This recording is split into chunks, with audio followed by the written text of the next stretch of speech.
Hey, what's going on guys? My name is Silent Core and welcome back to my weekly GTA 5 countdown series. So last week we had the top VIP kills in GTA Online, and this week it's going to be a little bit different. Today is going to be the top 10 best updates that have been added into GTA Online.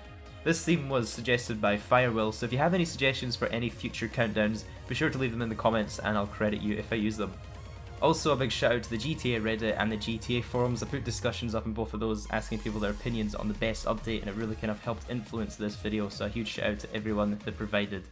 So let's get right into this. At the number 10 spot is the Beach Bum DLC, and this is actually the first ever DLC that came to GTA Online, and I just had to include this one. You know, this update was actually pretty awesome of its time. It gave us 4 free cars, one of the only DLCs in GTA Online history to actually give us free cars and really cheap clothing at the time as well. And it's actually really amazing just to go back and look at what we had in this DLC for so cheap at the time. You know, GTA Online was still in its very innocent honeymoon stage. This update was obviously a good few years ago, so there has been a bit of inflation that's happened since then, so the prices of DLCs today are a bit different. At the number 9 spot, I decided to bundle together all of the holiday DLCs. So there's Valentine's, there's Christmas, Halloween, they all have their own sort of respective perks. Halloween this year had the Tornado Rat Rod, a very gnarly looking vehicle, and there was also the Frankenstein and the Lurcher with a zombie hanging out of the back. I think my personal favourite had to be the Valentine's Day that had some pretty cool clothing options. We also got the Tommy Gun and the Roosevelt, and of course Christmas, because who doesn't love a snowy covered Los Santos? At the number 8 spot is the I'm Not a Hipster update, and this one introduced a whole bunch of customizations. We got loads of tattoos, lots of clothing, we got vintage cars and vehicles, and at the time of this pack they were all pretty affordable. I think we got 7 new vehicles and also 10 new vehicles from single player brought over to online. And that moves me on quite nicely to point number 7, which was ill-gotten gains. This came in a part 1 and a part 2, and if I remember correctly, this was the first major expensive update into GTA Online. I think it cost about 19 million to get everything. There was a whole host of luxury vehicles added. We got the gold-plated jet, the gold-plated helicopter, where you could actually drink champagne in the back. The vehicles were definitely very expensive. There was the inspired Mercedes-Benz, the Rolls-Royce, and the Ferrari equivalents were added in the game. And then when Ill-Gotten Gains Part 2 came, we got a few more vehicles, including the T20, which was the new fastest car in the game at the time for about 2.2 million. Number 6 is the Lowriders update. So this update introduced Benny's Original Motorworks, so kind of a customization shop. We also got some new Lamar missions and 8 new vehicles. This was another very expensive update.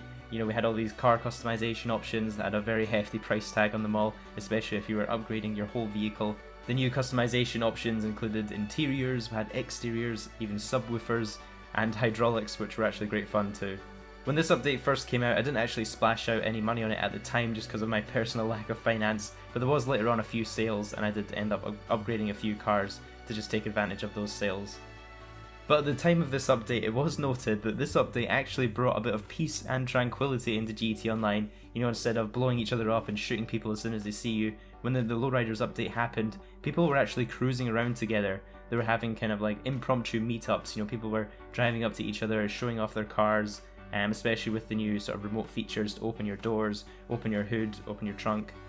And it seemed to be just a bit of a nice community update where people wanted to just show off and hang out with their cars. But of course there's a GTA Online we're talking about, and that didn't last very long. At the number 5 spot is the Executives and Other Criminals pack, and this was still a pretty epic upgrade. You know, we had a whole host of new apartments added, you got to start your own criminal organization, there was 25 new vehicles added, and even a luxury yacht. I actually managed to hold off buying the yacht until just recently when it was 50% off. They're not exactly a great investment for your money, you're not really going to make that money back from having it.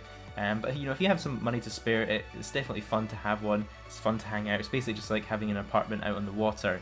I think one of my favourite features of the Executives and Other Criminals update was the VIP work that you could do. So you could hire bodyguards to help you out with your VIP work. And it was a great way to just earn money. It was a lot of fun, not so much grinding. And it actually gave us more reasons to play in free mode lobbies. So it was a great way to bring people together to actually play in free mode. So up next was the Further Adventures in Finance and Felonies, and this was actually another epic upgrade of its time. It really kind of expanded on what Executives and Other Criminals had built previously by letting you become a CEO of a criminal organization. You know, you could start up your own business, you could hire associates to help you buy and sell cargo, which was another fun way of making money. The further adventures of Finance and Felony update also brought us the ability to buy offices, so we could buy epic offices such as the Maze Bank, and you can kind of feel on top of the world on that one. This DLC also included 14 new vehicles, including the X80 Proto and the 811, which are still to this day 2 very good supercars. And at the time of recording this video, the 811 actually has the highest top speed of any car in the game. At the number 3 spot, this has to be given to Cunning Stunts. This was actually a complete breath of fresh air into the racing scene. I absolutely love this update. I still find myself playing these races from time to time. We got 22 new stunt races, 15 new vehicles, and a bunch of cool racing outfits as well.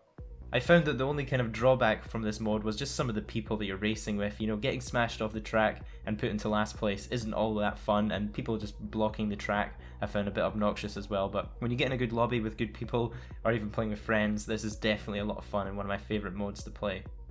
I think it's worth noting that at the time, Cunning Stunts definitely made the racing scene much more popular in GT Online. You know, at the time before this update, the racing scene, the normal races were getting a little bit stagnant, so yeah, this was a complete breath of fresh air. And of course, all the new supercars that were added with this update were definitely awesome. They kind of dominated the whole racing scene, such as the RE7B being the new fastest car in the game overall.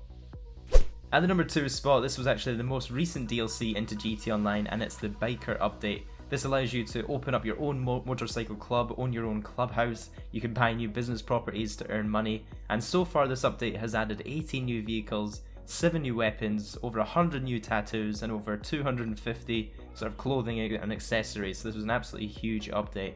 As you can see on screen, the businesses that you can own with this update are actually pretty awesome. You know, you can have your own weed farm, your own meth lab, you can make cocaine, and I think one of the best parts about this update is it kind of encouraged team play. It really brought people together with biker play in general in GTA Online.